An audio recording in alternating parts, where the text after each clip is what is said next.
Good morning. It is Thursday, August 1st. In the very troubled year of 2024, I'm Thomas Caldwell of the Aurelian Column, and this is a special report, The Coming Guns of August. Well, you can fool some of the people some of the time, and you can fool too many people at the wrong time. I'm speaking, of course, of what's going on in the Middle East between Iran and Israel and Lebanon, and several other countries that are being pushed into a significant conflict that does threaten to engulf a significant portion of the world. Wars are about money and power, and this one that seems to be on the way to happening will be no exception.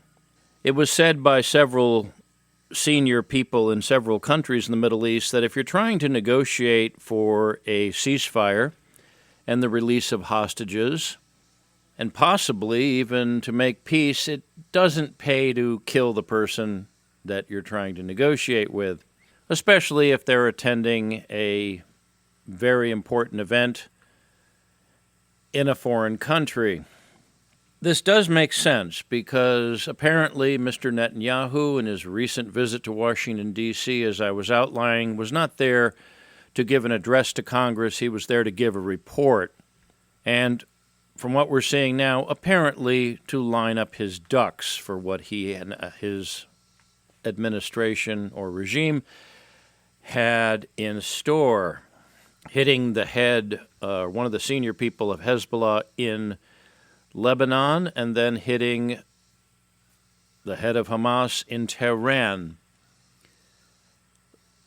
What we're seeing here is not something that was designed to have a positive effect, but something that was designed to set off a conflict which the United States undoubtedly will be dragged into. So the American people will be paying in treasure and in blood for what could be a significant duration, the will and the whim of Mr. Netanyahu and his government. This is something that has been going on for a very long time, where the U.S. is being relied on by the Jewish state to do its will. There's no other way to say that. Now, this does not say the Iranians are blameless in all this. They're certainly not the people you'd bring home to see mother. Nor is Hezbollah, nor, of course, is Hamas. Hamas is a pretty nasty bunch of people. But the thing about wars is once you start them up, they're very hard to stop.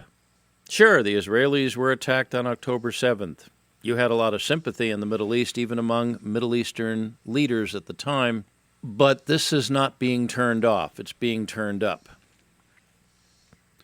And it's almost certain that Iran is going to retaliate. It has to.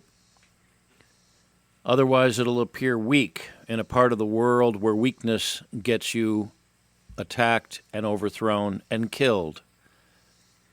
And the Israelis knew this. Whether or not the United States government was knowledgeable of this attack ahead of time, we don't know. And as of now, Israel has not taken credit for it, although very few people think that it was the Vatican. But what we're seeing is a replay of history that's happened far too often, and that is a handful of elites who know that the best way to make billions of dollars is with a war, see this as a wonderful opportunity. And I doubt many of their children will be called up in what appears to be the future draft and or mandatory military service. Part of the reason you're seeing this is also it's an election year. And it's well known that incumbents do very well in election years if there's a war. Now, here's a possibility of how this could play out. Ms. Harris seems to be doing better in the polls than most people gave her credit for, even though a few weeks ago, she was considered, let's just say, not the sharpest knife in the drawer. She still isn't. But she's the vice president. Mr. Biden has admitted that he's not the man he used to be. The deep state, as I have said, is going to do everything in their power, both legal and illegal, to keep Donald Trump out of the White House. Now, how can they move their agenda along? Well, there's going to be enough plausible deniability for the election to be thrown, and that can be done. But whether or not it's by honesty or dishonesty that Ms. Harris is elected as the next president of the United States, I believe that shortly thereafter, if that occurs, Joe Biden would step down and she would take over, which means she could become president in November.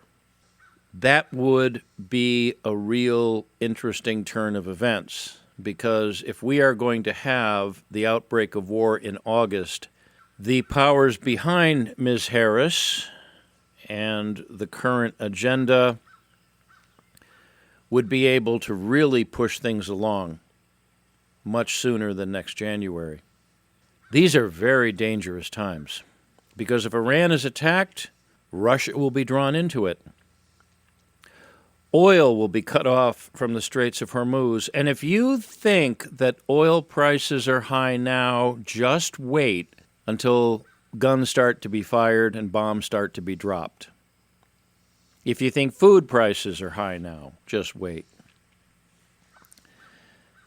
This is what the Biden administration and now the Harris administration has brought to our doorstep. Not only a failed foreign policy that could drive our country into the dirt economically, politically, but end up using an awful lot more real estate at national cemeteries. Don't be fooled. This is about money and it's about power. Not only in the United States, but with all the players, including Iran. So what do you do about it? Well, considering about 94% of Congress gets money from AIPAC, which is the Israeli foreign lobby that's not registered as a foreign agent, you could send them letters, but I don't think they're going to listen too closely. To be honest with you folks, I don't know what to do except watch right now and pray. And as I've said many times before, don't pray for peace, pray for sanity. With sanity, peace always follows. That's it for today. If you find this podcast useful, please consider a paid subscription. Please share it with your friends. I welcome feedback and ideas. You can reach me at feedback@aureliancolumn.com. That's feedback@aureliancolumn.com. You can reach me up on X, formerly known as Twitter.